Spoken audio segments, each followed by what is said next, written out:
말씀 통해서 부활의 소망이라는 제목으로 이렇게 말씀을 드리도록 하겠습니다. 우리가 잘 아는 대로 이 복음의 핵심은 주님의 죽으심과 다시 사심, 부활입니다. 주님의 죽으심과 부활은 우리 기독교의 절대적인 진리이죠. 왜냐하면 이것은 구원의 절대적인 요소이기 때문입니다. 이 제사함과 의로움, 이것은 뭐 뗄래야 뗄 수가 없는 것이죠. 사도 바울은 로마서 4장 25절에 예수는 우리의 범죄함으로 인하여 십자가에 내어줌이 되고 우리를 의롭다 하시기 위하여 부활하셨느니라, 이렇게 로마서 4장 25절에 말씀을 하고 있습니다. 주님은 우리의 죄를 위해서 죽으셨고 또 부활하심으로 우리가 의롭게 된 것을 주님께서 증명해 주셨다는 것입니다. 만약에 주님의 부활함이 없다면요, 부활이 없다면 어떻게 됐을까요? 부활이 없다면 아마 기독교는 하나의 종교로 끝났을 것입니다. 그리고 기독교는 아마 구원이 없을 거예요. 영생이 없을 거예요. 왜냐하면 주님의 부활이 없으면 주님의 죽으심도 무효가 되기 때문입니다. 그래서 사도 바울은 고린도서 15장에서 만약에 주님의 부활이 없다면, 주님이 부활하지 아니하셨다면 그리스도를 전파하는 것은 헛것이라고 그랬어요. 진리가 아니라는 것이죠. 또 믿음도 헛것이라고 그랬습니다. 그래서 사도들과 우리들도 거짓 증인이 되는 것이고, 또 성도들은 여전히 죄 가운데 있는 것이고, 또 그리스도 안에서 잠자는 자는 망했다, 이렇게 말을 하고 있는 것입니다. 그럼 주님의 부활이 없다면은 우리가 구원받았다는 것도 거짓말이라는 것이죠. 우리가 죄사함 받았다는 것, 우리가 의롭게 됐다는 것, 이거 다 헛것이라는 거예요. 여전히 우리 죄 가운데 있고 또 주님 안에서 잠자는 자들은 망했다. 망했다는 건 뭡니까? 지옥 같다는 얘기예요. 사실 의미를 얘기해 보면은. 그래서 만약에 부활이 없다면 사도 바울은 그리스도인들은 모든 사람 가운데 가장 불쌍한 자다, 이렇게 고린도서 15장 12절부터 19절 말씀에서 기록을 하고 있습니다. 그런데 성경은 분명히 또 말씀하시기를 우리 주님께서 성경대로 죽으시고 성경대로 3일 만에 다시 살아났다고 선포를 하고 있습니다. 그래서 예수님이 하나님의 아들이신 것을 온 세상에 증명하셨고, 또 예수님이 십자가의 사역을 하나님이 인정해 주셨다는 것을 온 세상에 선포할 수가 있었던 것입니다. 그렇기 때문에 역으로 얘기한다면은 그리스도인들이야말로, 성도님들이야말로 이 세상 모든 사람 가운데서 가장 행복한 자다, 이렇게 우리가 생각을 하게 되는 것입니다. 사실 그 사도 바울이 그 고린도서 15장을 쓴 것은 이 주님의 부활에 대해서는요, 지금도 물론 부정하는 사람들이 많이 있지만 초대교회 때부터 사단이 가장 심각하게 아주 집착하면서 방해했던 것이 바로 주님의 부활이었어요. 이 주님의 부활을 부정하기 위해서 사단은 초대교회 때부터 역사했던 것을 우리가 보게 됩니다.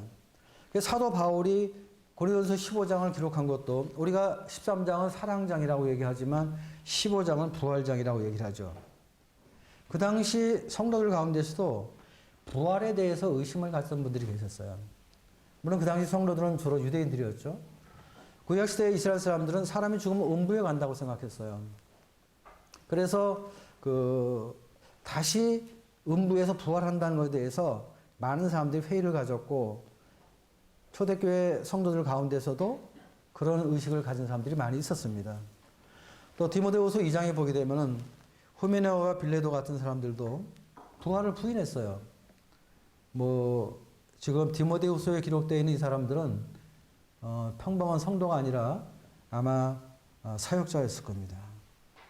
근데 이 사역을 하는 이런 사람들까지도 부활을 부인했습니다.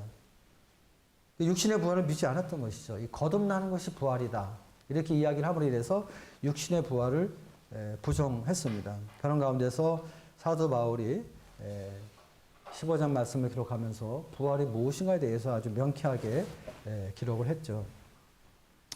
근데 역사적으로 보게 될 때 이 주님의 부활을 부정하기 위해서 여러 가지 설들이 있는데 그중에 대표적인 그런 그것을 몇 가지 예를 들면은 첫 번째는 이제 사기설입니다. 이 사기설은 뭐냐 하면은 제자들이 예수님의 시체를 훔쳐가지고 거짓으로 부활했다고 속였다는 것입니다. 이 무덤 속에 있는 예수님의 시신을 다른 데로 훔쳐가서 빈 무덤이라고 이렇게 말하고 그리고 예수님의 시체를 감쪽같이 없애버리고 거짓으로 예수님 부활했다. 이렇게 주장을 했다는 것입니다. 그래서 이 조작됐다는 것이죠. 예수님의 부활이. 근데 우리가 그 제자들의 삶을 보면요. 만약에 제자들이 정말 예수님의 시체를 훔쳐가지고 거짓으로 부활을 조작했다고 했다면 제자들이 그러한 거짓말에 자기들의 목숨을 걸고 순교하겠는가 하는 생각을 우리가 해볼 수가 있습니다. 그렇죠? 그렇게 그 예수님 부활하지도 않았는데 예수님 시체 훔쳐다가 조작해가지고 거짓말로 이렇게 복음을 전하고 거짓말로 말씀을 전했다면은 그 거짓말에 제자들이 목숨을 걸고 순교하겠는가 하는 것입니다.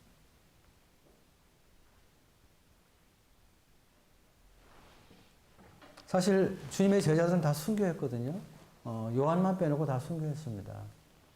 사도 요한 같은 경우도 사실은 그 기름가마에 집어넣는데 어떻게 그게 들어갔다 다시 태어난 바람에 살았어요. 요한은. 그래서 결국은 나중에 이제 그 요한계시록을 쓰게 되는 그런 계기가 됐는데 아마 요한이 일찍 순교했다면 계시록은 아마 안 나왔을 것입니다.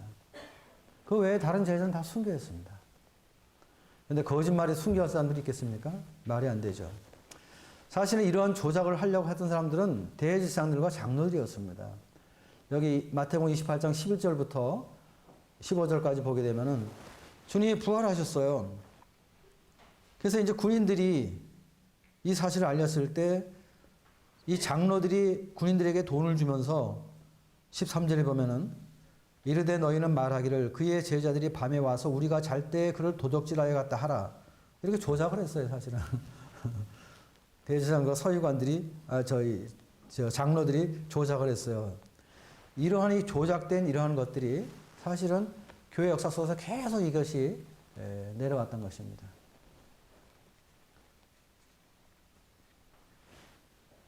그 다음에 두 번째는 이제 기절설입니다. 기절. 예수님께서 십자가에 매어 달렸을 때 고통과 피 흘림으로 잠시 기절했다는 거예요.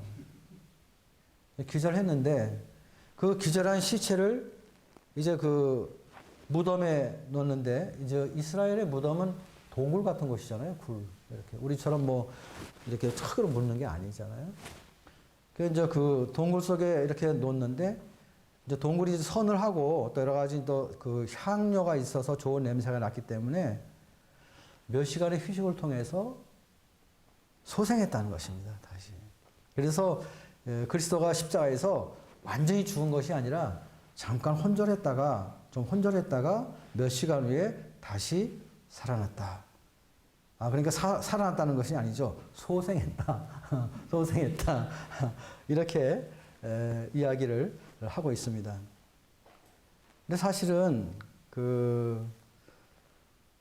우리가 성경에 보게 되면은 이 군병들이 강도들이 무릎을 다 꺾잖아요. 그러니까 십자가에 매달려도 죽지 않은 사람들이 있어요. 그래서 무릎을 꺾어서 죽이는데 예수님은 꺾을 필요가 없었어요. 이미 죽었기 때문에. 그리고 또 그 창으로 한번 예수님의 그 옆구리를 찔러서 피를 다 쏟는, 피화물에서 쏟아나오는 이런 바꿔 얘기해서 확인사살입니다. 확인사살. 예. 그렇게 했기 때문에 이런 사람들이 말하는 것처럼 예수님이 좀 기절했다가 다시 그 무덤에 들어가서 공기가 선을 하고 향기가 있어서 다시 소생했다. 이런 것은 사실은 말이 안 되는 것입니다. 또 한 가지는 이제 환상설입니다. 예수님의 부활은 실제가 아니고 그 예수님의 그 제자들이 그 광신적인 믿음을 가진 제자들이 주님의 부활을 너무 사모했기 때문에 환상을 봤다는 것입니다. 환상. 그러면서 이제 예수님의 부활을 부인하는데 근데 우리가 성경에 보게 되면요. 예수님의 부활을 본 사람은 한두 사람이 아닙니다. 또 환상도 아니죠. 제일 먼저 본 사람이 누구예요? 예수님의 부활을 제일 먼저 본 사람이 누구예요? 막달라 마리아입니다. 예. 우리 생각에는 무슨 요한이나 베드로가 제일 먼저 보지 않을까 이런 생각을 해보죠. 근데 막달라 마리아가 제일 먼저 봤습니다. 사실 제자들은 어떤 면에서 예수님 돌아가시니까 포기했어요. 낙심했어요. 근데 막달라 마리아는 너무 예수님을 보고 싶어가지고 밤새 이 사람이 잠을 못 자다가 새벽에 예수님 만나러 갔어요. 자, 그런 거 보면은 참 믿음은 참 여자들이 더 훌륭한 것 같아요. 이런 것을 보게 되면. 또 제자들에게도 뭐 3번이나 나타났죠. 또 고린도서 15장에 보면 뭐 500여 형제에게 나타났다고 그러고 야고보에게도 나타났다고 그러고 그래서 수많은 사람들이 사실은 예수님을 봤기 때문에 환상을 본 것이 아닙니다. 예수님의 부활은 너무 이제 확실한 것입니다. 분명한 것이죠. 그리고 예수님의 부활을 증거하는 것들도 많이 있죠. 사실은 무덤이 비어 있다는 것은 참 퀘스천 마크죠. 그렇죠? 예수님의 무덤은 지금도 비어 있습니다. 그리고 여기 본문 말씀에 보게 되면 5절 보면은 천사가 여자들에게 말하여 이르되 너희는 무서워하지 말라. 십자가에 못 박히신 예수를 너희가 찾는 줄을 내가 아노라. 6절 그가 여기 계시지 않고 그가 말씀하시던 대로 살아나셨느니라. 와서 그가 누우셨던 것을 보라. 살아나셨다고 천사가 증거를 하고 있죠. 천사가 뭐 거짓말할 필요가 있겠어요? 천사가 뭐 거짓말해서 무슨 얻는 이득이 있겠어요?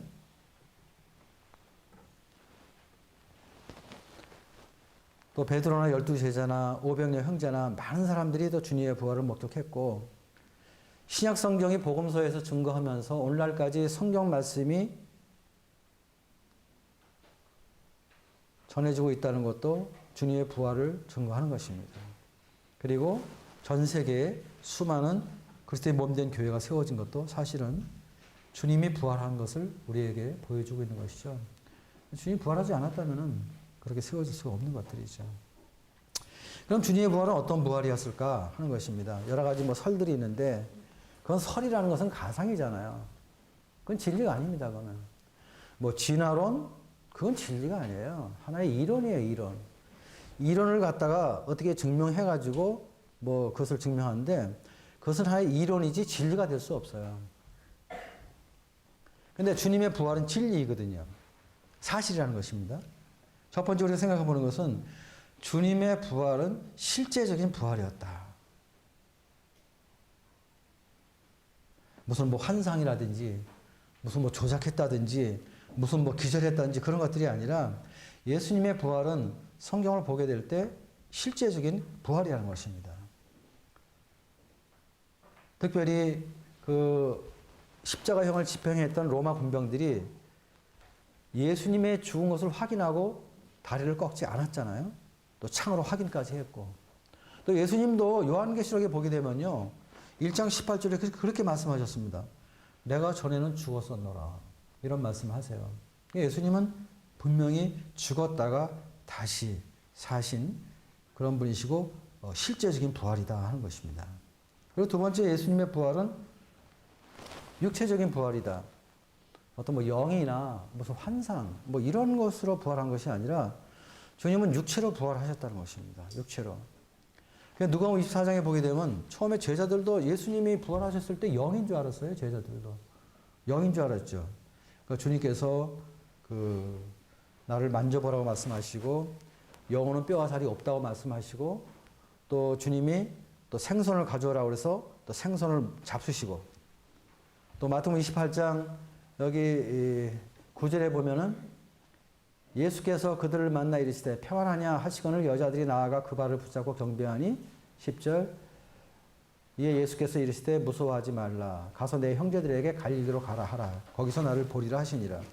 여기 보면 예수님을 발을 붙잡고 경배했다 이렇게 나와 있잖아요.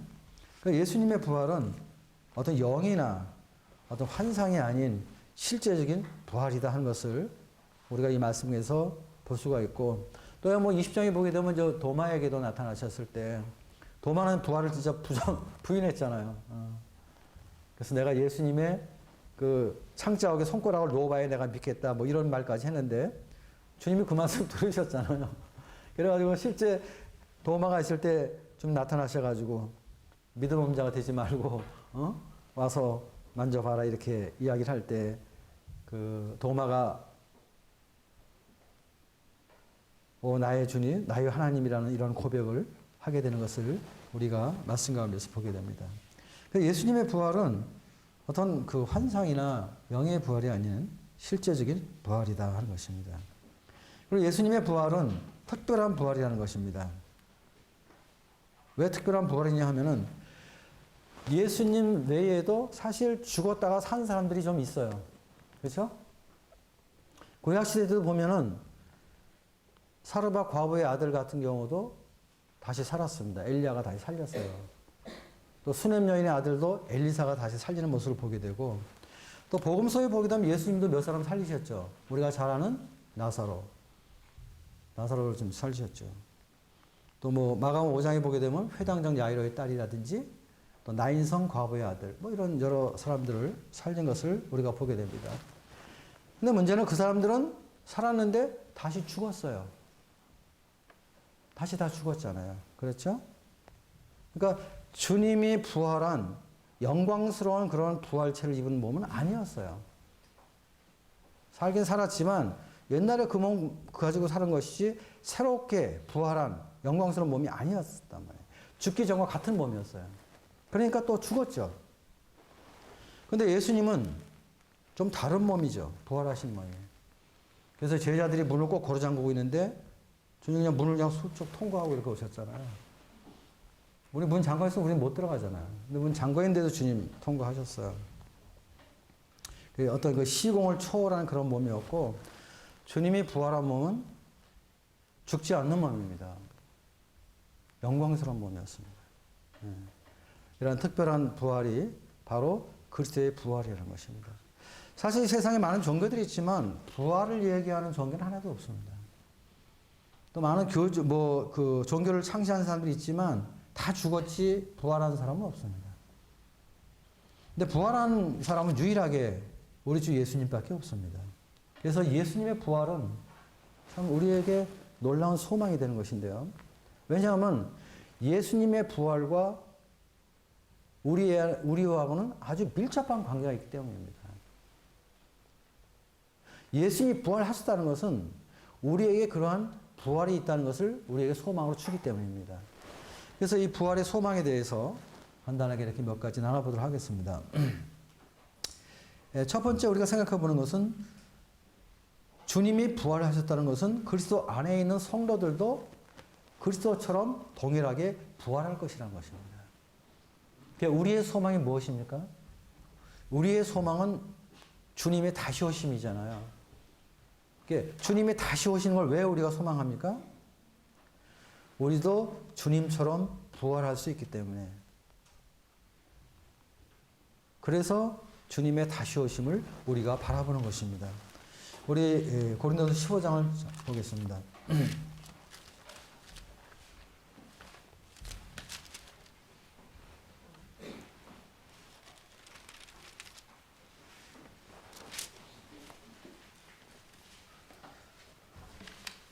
52절 보겠습니다. 51절부터 보겠습니다. 보라, 내가 너희에게 비밀을 말하노니 우리가 다 잠잘 것이 아니요 마지막 나팔의 순식간에 홀연히 다 변화되리니 나팔 소리가 나매 죽은 자들이 썩지 아니할 것으로 다시 살아나고 우리도 변화되리라. 이 썩을 것이 반드시 썩지 아니할 것을 입겠고 이 죽을 것이 죽지 아니함을 입으리로다. 참 주님이 공중에 재림한다는 것은 참 이 세상의 비밀입니다. 세상 사람은 알지 못하는 것이죠. 주님의 사도 바울을 통해서 참 여러 가지 비밀을 말씀하시는데 그 중에 한 가지가 재림의 비밀입니다. 재림. 주님이 재림하실 때 우리 휴거하게 되는데 휴거할 때 우리가 어떻게 되냐 하면은 홀연히 다 변화된다는 것입니다.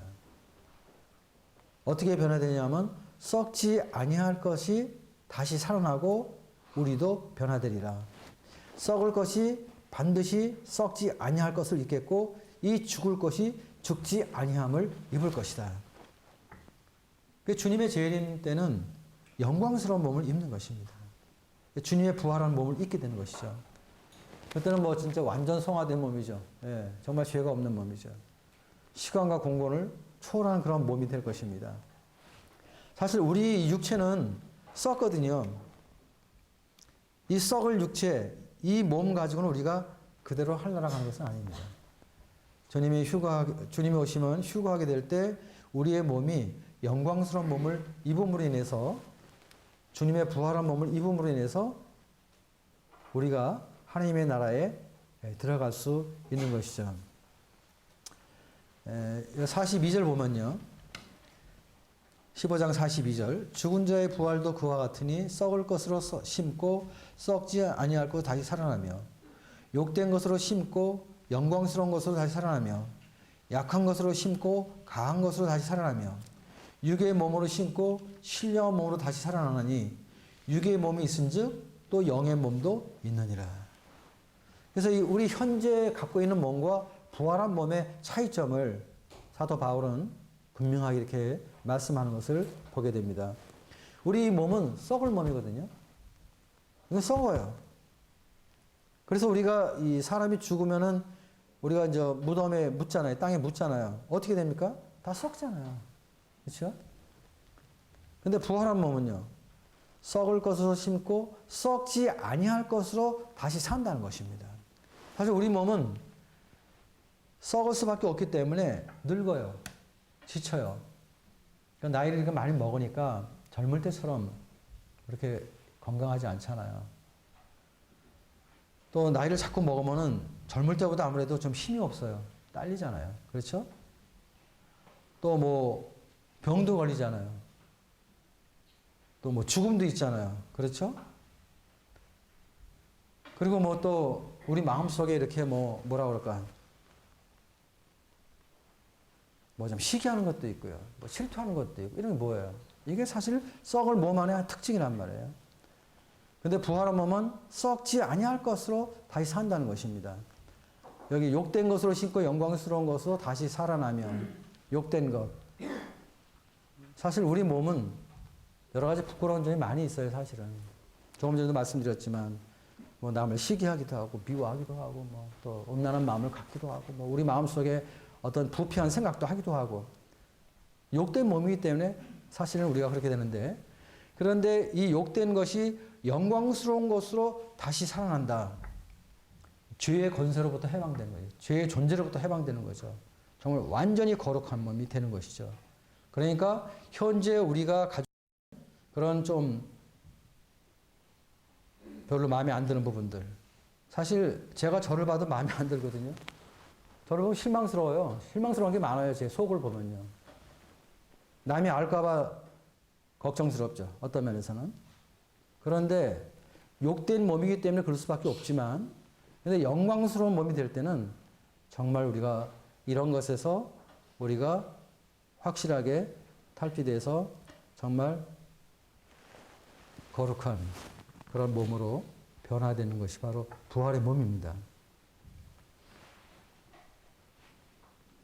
또 약한 것으로 심고 강한 것으로 다시 살아나고, 우리는 약하기 때문에 피곤하기도 하고 또 힘도 없고 또 어떤 시험에 들기도 하고 그러죠. 그렇죠?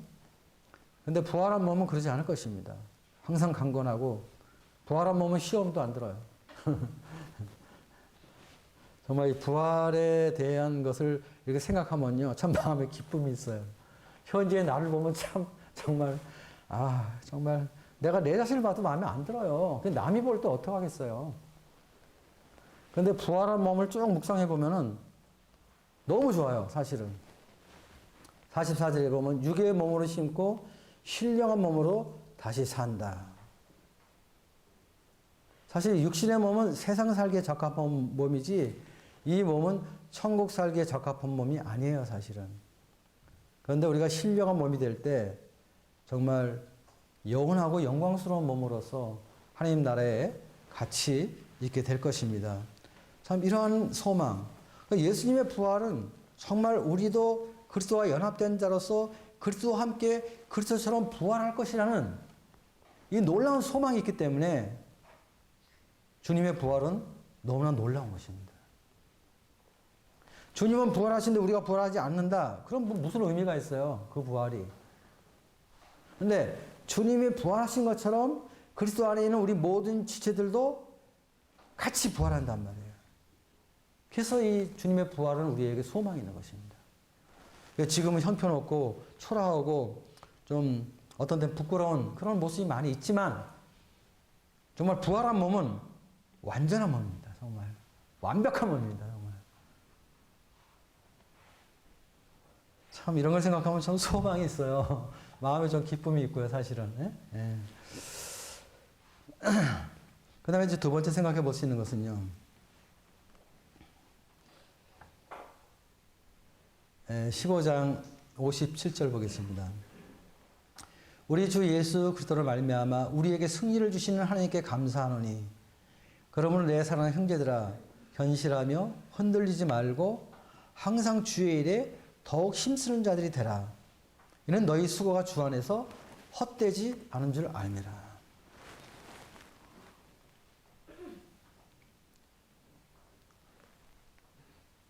세상을 살아가면요, 사람들은 다 수고를 합니다. 그렇죠? 수고 안 하는 사람이 없어요. 그리스도인들도 수고를 하고요. 비그리스도인들도 수고를 합니다. 누구나 다 수고를 해요. 근데 여기 보니까 너희 수고가 주 안에서 헛되지 않은 줄 알미라. 이 말을 좀 생각해 보면은 모든 사람들이 수고하면 살아가는데 그 수고가 헛된 수고가 있고 헛되지 않은 수고가 있다는 것입니다.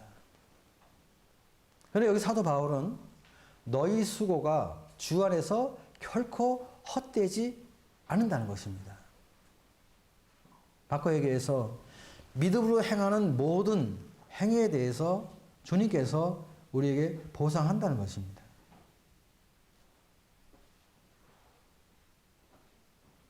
주 안에서 헛되지 않는다는 것은 주님께서 주님 안에 있는 모든 수고들을 기억하시고 거기에 합당한 보상을 우리에게 주신다는 그런 소망을 우리에게 주는 것입니다. 그리스도 바깥의 수고는요. 그건 주님과 관계없잖아요. 그러니까 그건 헛된 수고가 될 것입니다.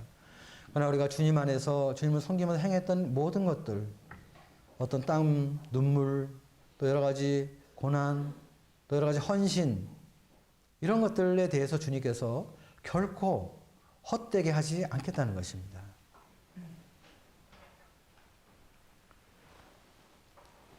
여기 15장 39절에 보면 이런 말씀이 있죠. 육체는 다 같은 육체가 아니니 하나는 사람의 육체요, 하나는 짐승의 육체요, 하나는 새의 육체요, 하나는 물고기 육체라. 40절. 하늘에 속한 형체도 있고 땅에 속한 형체도 있으나 하늘에 속한 것의 영광이 따로 있고 땅에 속한 것의 영광이 따로 있으니. 41절. 해의 영광이 다르고 달의 영광이 다르며 별의 영광도 다른데 별과 별의 영광이 다르도다. 해와 달과 별의 영광이 다르다고 지금 나와 있죠. 그래서 부활한 우리 몸은 아마 다 똑같은 몸을 입게 될 것입니다. 그런데 각 사람이 받는 영광은 아마 다 다를 거예요. 똑같지 않을 거예요. 그렇죠? 해의 영광이 다르고 달의 영광이 다르고 별의 영광이 다른 것처럼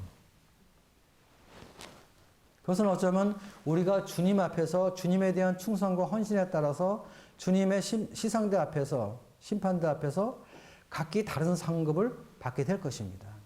그렇죠?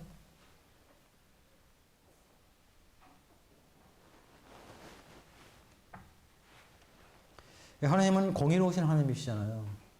심판도 공의롭게 하시지만 보상도 공의롭게 하실 것이라고 저는 확신합니다. 그래서 우리가 참 이 땅에서 주님을 섬기는 것은 당연한 것이고 또 주님 안에서 우리가 믿음으로 주님 앞에 수고하는 일들은 정말 필요하다. 정말 주님의 열심이 필요하다 하는 것을 이 말씀에서 이렇게 생각을 해보게 됩니다.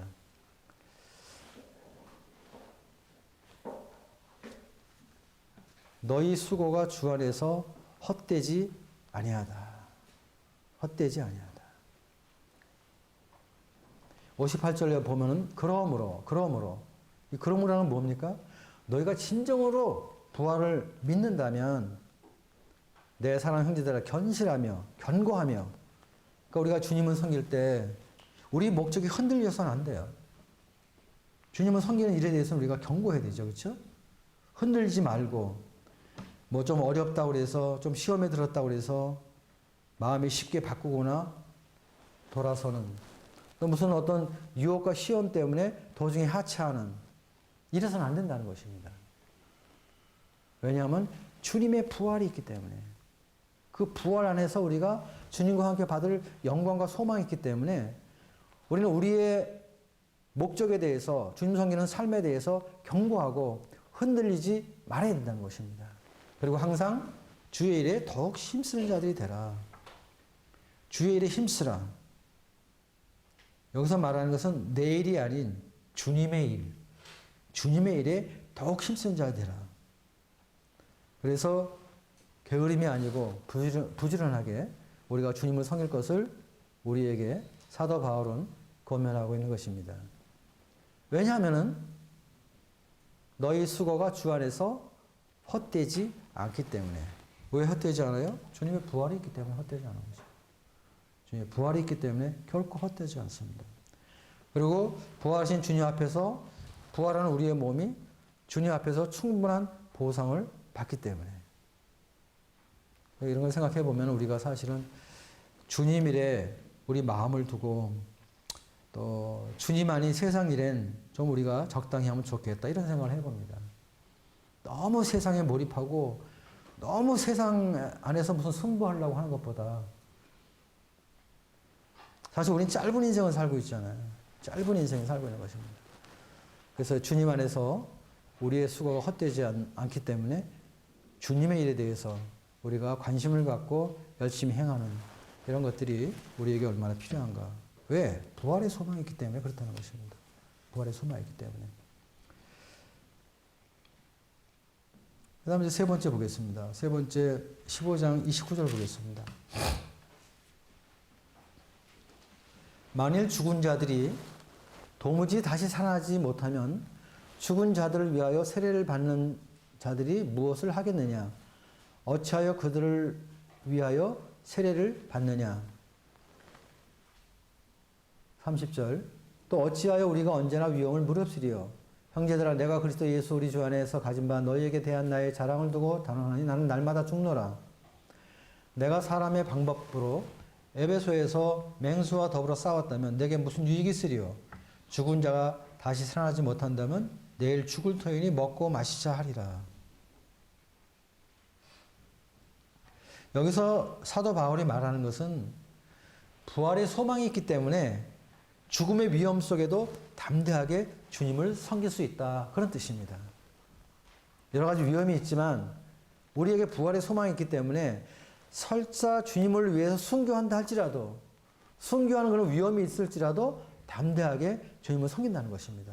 그래서 이런 믿음이 있었기 때문에 바울은 물론이거니와 바울의 동역자들이라든지 초대교회들, 그 로마 시대 때 특별히 그 핍박받은 성도들 보게 될 때 많은 사람이 순교할 수 있었던 것은 이런 부활의 소망이 있었기 때문에 순교할 수 있었고, 또 부활의 소망이 있었기 때문에 목숨을 걸면서 주님을 섬겼다는 것입니다. 만약에 부활이 없다면 이건 정말 불쌍한 일입니다. 엉뚱한 것을 위해서 우리가 죽는 거잖아요. 그러나 부활이 있기 때문에 많은 믿음의 선진들이 순교할 수 있었고, 또 많은 믿음의 성도들이 믿음을 위해서 순교할 수 있었다는 것입니다. 만약에 부활이 없다면 우리는 세상 사람처럼 살아야 돼요. 좋은 음식 먹으려고 애쓰고, 좋은 옷 입으려고 애쓰고, 쾌락을 위해서 우리 찾아다니고, 할 수 있는 거 다 하고, 부활이 없다면 그렇게 살아야 됩니다. 근데 부활이 있기 때문에 우리는 그런 것들에서 성별된 삶을 사는 것입니다. 부활이 있기 때문에. 그리고 우린 부활에 대한 소망이 있기 때문에 지금보다 미래를 위해 사는 것입니다. 지금만을 위해 사는 것은 아니에요. 세상 사람들은 소망이 없기 때문에 지금만을 위해 사는 것입니다. 현재만을 위해서. 현재 잘 먹고 잘 살고 내가 하고 싶은 대로 또 내가 뭐 세상에서 인정받고 내가 높아지고 또 인기 있게 또 이렇게 인정받고 다 그렇게 그걸 원하잖아요. 부활이 없다면 우리도 그렇게 살아야 됩니다.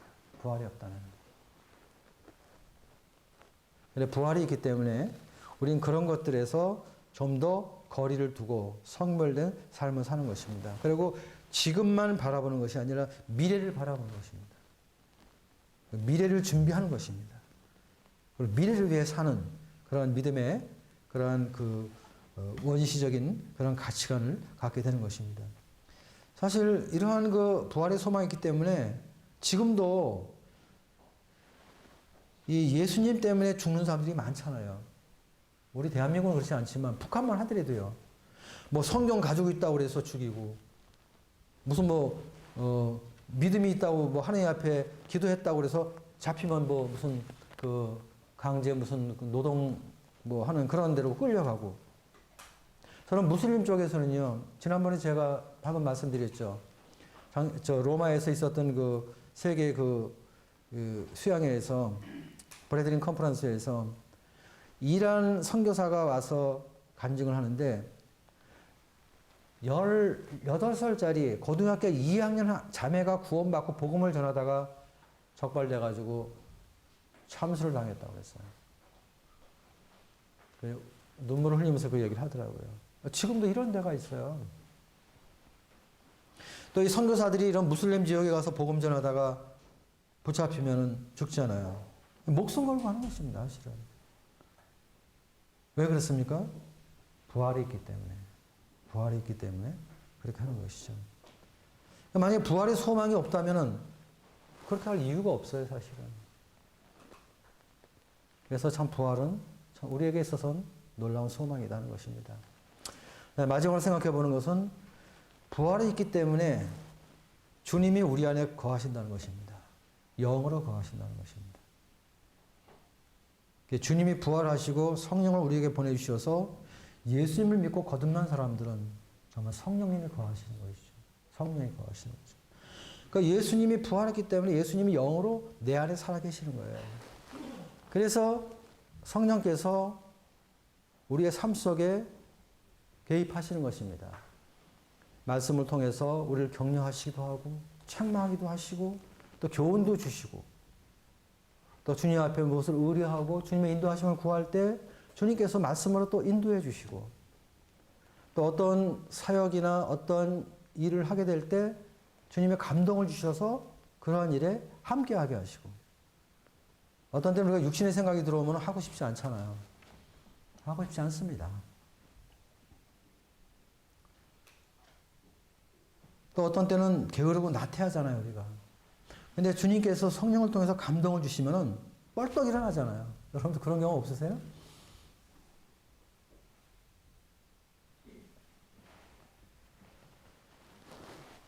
그렇기 때문에 주님이 부활하시고 부활하신 주님께서 성령으로 우리 안에 거하시기 때문에 성령을 주셨기 때문에 육신적인 생각과 행동에서 이 성령께서 우리를 구원하시는 거예요. 매일 삶 속에서. 주님과 동행함을 우리가 깨닫게 되는 거예요. 주님이 나의 삶 속에 함께 하시는 걸 우리가 깨닫게 되는 것이죠. 또 성령님이 계시기 때문에 우리가 말씀을 보게 될 때 말씀 안에 계시된 주님을 통해서 주님이 어떠한 분인가 하는 것을 배워가는 것입니다. 구원이라는 것은 단순하게 죄사함 받고 하늘나라 가는 것으로 끝나서는 안 되는 것이죠. 정말 우리가 구원받고 성령께서 우리 안에 거하신다고 할 때 성경에 기록된 말씀을 통해서 우리 주님이 어떤 분인가 하는 것을 배우는 것입니다. 그분의 사랑, 그분의 은혜, 그분의 겸손, 그분의 온유 뭐 이런 것들 우리가 보게 될 때 우리도 그분을 닮고 싶잖아요. 우리도 그렇게 되고 싶잖아요. 잘 안 되니까 문제지. 근데 성령이 우리 마음에 감동을 주시면 우리도 어떤 때는 주님처럼 남에게 사랑을 베풀 때도 있고 겸손할 때도 있고 뭐 그럴 때도 있잖아요. 항상 그렇지 못하지만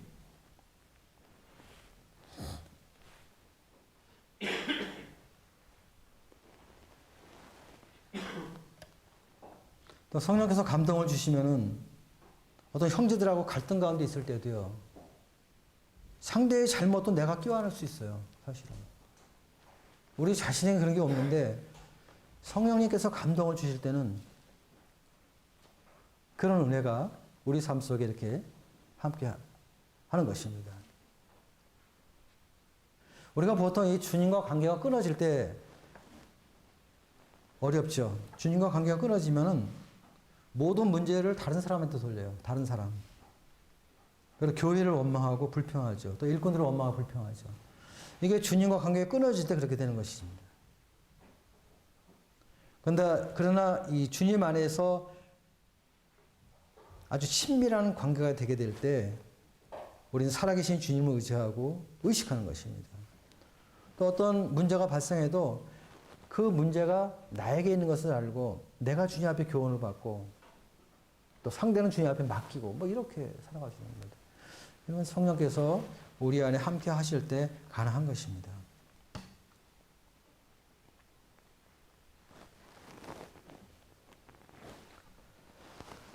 그래서 말씀을 좀 정리해 보겠습니다. 이 주님의 부활이 참 우리에게 중요한 것은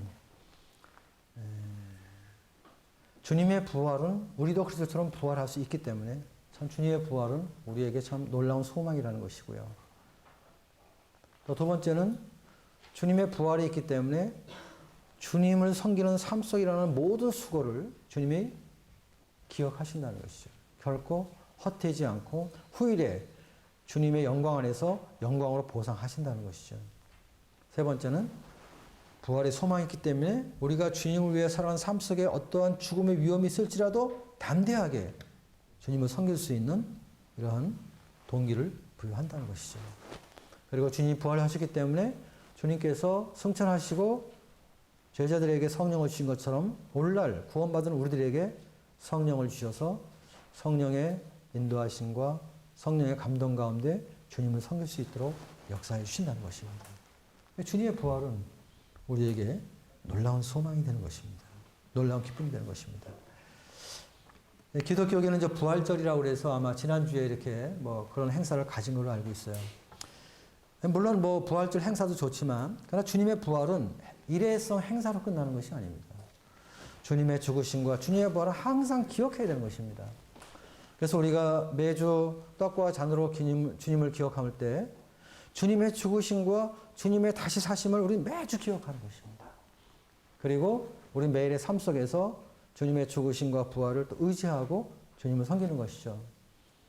그래서 우리 모임에서 뭐 부활절 행사 이런 걸 하지 않지만 떡과 잔으로 매주 주님의 죽으심과 주님의 다시 사심을 기념하고 기억하고 또 묵상하고 예배드리는 것은 정말 합당한 것이다. 그리고 한 주간의 우리의 삶 속에서 그 주님의 죽으심과 주님의 부활하심을 기억하면서 살아계신 주님, 내 안에 거하신 걸 또 확신하면서 세상을 살아갈 때 우리가 세상에서 승리할 수 있는 이런 동기를 주는 것이 바로 주님의 부활이다. 이렇게 생각이 됩니다. 말씀 한 구절 보고 마치겠습니다. 우리 잘 아는 말씀 보겠습니다. 요한복음 11장.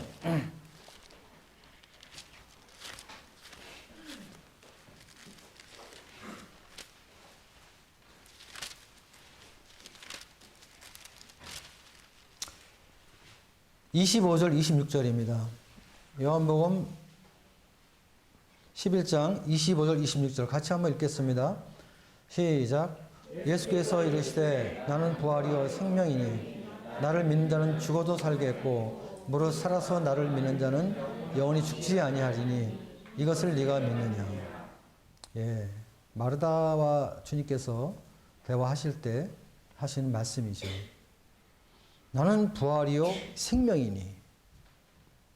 주님은 부활하셨고 주님은 생명 되시는 분이기 때문에 죽음 문제를 해결하셨습니다. 사망의 권세가 파해졌죠. 우리에겐 사망이 없는 거예요, 사실은. 무릇 살아서 나를 믿는 자는 영원히 죽지 아니하리니 이것을 네가 믿느냐. 참 영생을 우리에게 허락한 주님을 기억할 때 주님 앞에 참 너무나 감사가 되는 것입니다. 주님의 부활은 우리 믿음의 중심입니다. 또 주님의 부활은 우리의 소망이기도 하죠. 다시 오실 주님 바라보면서 부활하신 주님을 기억하시면서 주님 오실 때까지 또 우리가 주님 앞에 갈 때까지 소망 가운데 주님을 섬기시는 저와 여러분 되시길 바랍니다. 감사합니다.